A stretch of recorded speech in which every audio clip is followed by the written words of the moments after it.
Willkommen zu einer fesselnden Reise durch die bezaubernden Schlösser Deutschlands.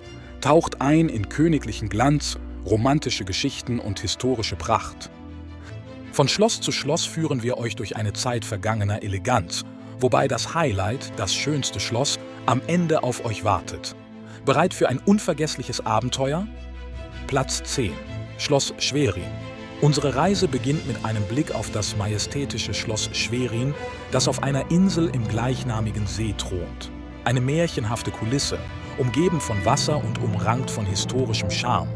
Schloss Schwerin ist der Auftakt zu einem visuellen Fest, das euch in seinen Bann ziehen wird. Platz 9. Schloss Hohenschwangau. Auf Platz 9 entdecken wir das charmante Schloss, eingebettet am Fuße der Bayerischen Alpen. Es thront hoch über dem Alpsee, umgeben von Bergen und Wäldern, ein traumhafter Anblick. Und der Anblick von Bergen und Seen die Sinne verzaubert. Hier beginnt die Steigerung unserer visuellen Reise durch Deutschlands Schlösser. Platz 8. Schloss Wilhelmshöhe. Nun begeben wir uns nach Kassel, um Schloss Wilhelmshöhe zu erkunden. Umgeben von prachtvollen Parkanlagen und mit barocker Eleganz strahlend. Ist dieses Schloss nicht nur ein Meisterwerk der Architektur, sondern auch ein Hort künstlerischer Schätze, die die Vorfreude auf das, was noch kommt, weiter anheizen. Platz 7. Schloss Linderhof. Eintauchen in die märchenhafte Welt von König Ludwig II., versteckt in den bayerischen Wäldern begeistert. Dieses Rokoko-Juwel mit prunkvollen Innenräumen und einem Spiegelsaal, der den Höhepunkt von Ludwigs exzentrischer Kreativität darstellt. Platz 6. Schloss Hohenzollern. Erheben wir uns hoch über die Schwarzwaldgipfel zu Platz 6, wo die Hohenzollernburg majestätisch thront. Die schroffen Türme und Zinnen spiegeln die Kraft und den Stolz der Hohenzollern-Dynastie wider. Ein Blick von hier oben ist atemberaubend und verspricht, dass uns noch größere Schönheit erwartet. Platz 5. Residenz Würzburg in Franken. Barocke Pracht verschmilzt hier mit kunstvoller Architektur und die Residenzkapelle mit ihrem beeindruckenden Deckenfresko setzt den Ton für eine visuelle Symphonie, die noch weiter an Intensität gewinnt. Schloss Nymphenburg in München überrascht uns auf Platz 4. Opulente Fassaden und barocker Glanz entführen uns in die Welt bayerischer Pracht. Die weitläufigen Gärten und prächtigen Säle sind ein Vorgeschmack auf die Pracht, die uns noch erwartet. Wir nähern uns den Top 3 Burgen. Moment mal.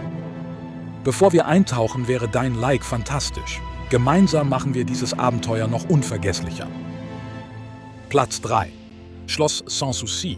Die königlichen Gärten von Potsdam beherbergen das zauberhafte Schloss Sanssouci. Ein Kleinod preußischer Architektur, das mit seinen goldverzierten Räumen und Terrassengärten eine Zeitreise durch königliche Eleganz und Pracht verspricht. Hier erreicht die Spannung ihren Höhepunkt, während wir uns der Krönung unserer Schlösserreise nähern. Zweiter Platz. Schloss Heidelberg. Inmitten der romantischen Stadt am Neckar erwartet uns Schloss Heidelberg. Eine Ruine voller Geschichten, deren verwitterte Steinmauern von einer glorreichen Vergangenheit erzählen. Der Anblick bei Sonnenuntergang verspricht ein unvergessliches Erlebnis und lässt die Vorfreude auf die Königin unserer Schlösser weiter steigen. Und nun, als Höhepunkt unserer visuellen Odyssee, enthüllen wir Platz 1, das legendäre Schloss Neuschwanstein. Hoch über den bayerischen Alpen erhebt sich dieses Märchenschloss mit filigranen Türmchen und märchenhafter Architektur. Ein wahr gewordener Traum, der die Sinne betört und die Fantasie beflügelt. Von majestätischen Berggipfeln bis zu romantischen Seen Neuschwanstein krönt unsere Reise und wird eure Herzen erobern. Das war unsere Reise durch die faszinierenden Schlösser Deutschlands. Haben wir deiner Meinung nach ein Schloss vergessen? Oder möchtest du ein bestimmtes genauer sehen? Lass es uns in den Kommentaren wissen. Verpasse keine weiteren Abenteuer und abonniere unseren Kanal. Zeige deine Unterstützung mit einem Like. Wir freuen uns auf deine Ideen für kommende Erkundungen. Danke fürs Zuschauen und bis zum nächsten Mal, möge die Abenteuerlust immer mit dir sein.